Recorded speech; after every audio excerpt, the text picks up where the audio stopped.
আপনি যদি আমাদের সাথে একটা কিছু মজবুতে থাকতেন আমরা বুঝতাম আসলে আপনি দুর্নীতির সাথে না আমাদের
আমাদের আন্দোলন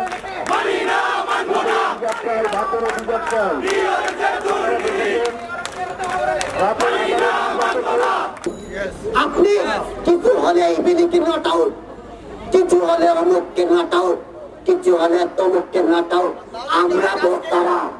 আমরা ভোক্তারাকে যাচাই করবো অরেঞ্জের কাপড় কোথায় কি আছে, এটা কি আমাদের দ্বারা সম্ভব?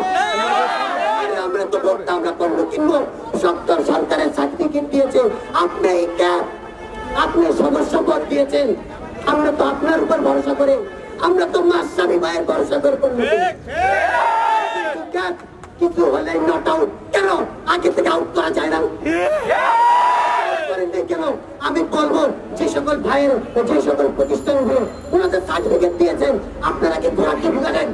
আপনাদের কাছে ইন্টেলিজেন্স আছে, আপনাদের কাছে গোয়েন্দা আছে, আপনাদের কাছে বাংলাদেশ ব্যাংকের স্টেটমেন্ট আছে। আপনারা কি করেন? 10,000 টাকার জন্য যদি 10,000 টাকার জন্য যদি এনআইডি কার্ড জমা দেওয়া লাগে, কোটি কোটি টাকার জন্য কি করেছেন আপনারা? আপনি বলেছেন, আপনারা ঘোষণা দিয়েছেন, আপনারা ডিক্লার দিয়েছেন পণ্যগুলো না বুঝে পাওয়ার আগ পর্যন্ত টাকা ছাড়া হবে না। আমি বলি আমার টাকা কোথায় গেল? বাংলাদেশ ব্যাংক যারা কর্তৃপক্ষ আছেন আপনি বলেন আমার টাকা কোথায়? আপনি জবাব দেন। আপনি শুধুমাত্র স্থগিত করেন না, আপনি পুতুল হয়েন না। আপনার পুতুল আপনার নাটক আমাদের ভাল লাগে না।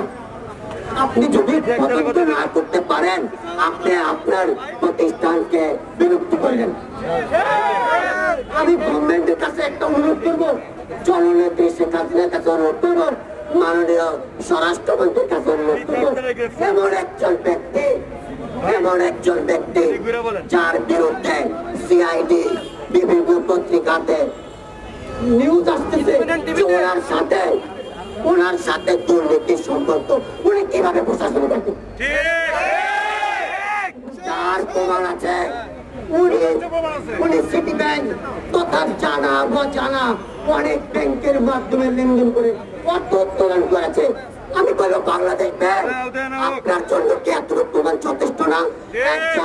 একজন সরকারি কর্মকর্তা একজন দুর্নীতিগ্রস্ত প্রতিষ্ঠানের সাথে সম্পৃক্ত, উনি কি এটা সাংবিধানিক আইনের সাথে সাংঘর্ষিক নয়?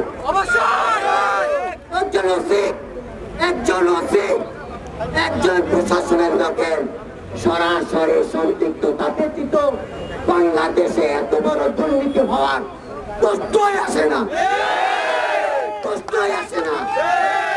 কেন অস্তিত্বের বিরুদ্ধে এখনো অ্যাকশন নেওয়া হচ্ছে না?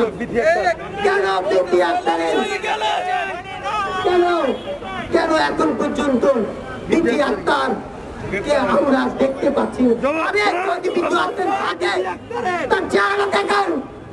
চেহারা দেখার দরকার নেই, আপনারা তাকে নতুন বউ ঢেকে রাখেন, আবার টাকা আমায় ফেরত দেন, তাকে নতুন বউ সাজিয়ে রাখেন। আমরা বিধি আক্তারকে চাই না, আমরা মেজাবিকে চাই না, আমরা সোহেল রানাকে চাই না, আমরা চাই প্রশাসন চুপ কেন? আপনার সিএনএ তো বলেছে কোচিং সোহেলের দুর্নীতির কথা আমরা বলিব, এটা যুগান্তরে এসেছে, প্রথম আলোতে এসেছে, বাংলাদেশ প্রতিদিনে এসেছে, ইন্ডিপেন্ডেন্ট নিউজ এসেছে, জাতীয় পত্রিকা মিডিয়া সহ সকল ভাইরা দেখিয়ে দিয়েছে। আমরা বলি আমাদের সাথে সাংবাদিক নেই, আরে সাংবাদিক ভাইরা আপনাকে তথ্য কোথা থেকে আসে? ওরা নিরব ভূমিকা পালন করতে, আমরা তাদেরকে ধন্যবাদ দিই। আমি চাই ভবিষ্যতে আমরা যারা রাজপথে আছি, শুধু আমরা না, আপনারা রাজপথে আসেন। আপনারা যদি মনে করেন আমাদের ডাকে আপনাদের সারা দিতে সমস্যা হয়, আমরা আমাদের ডাক বাদ দিয়ে আপনাদের ডাকে সারা দিব। আপনারা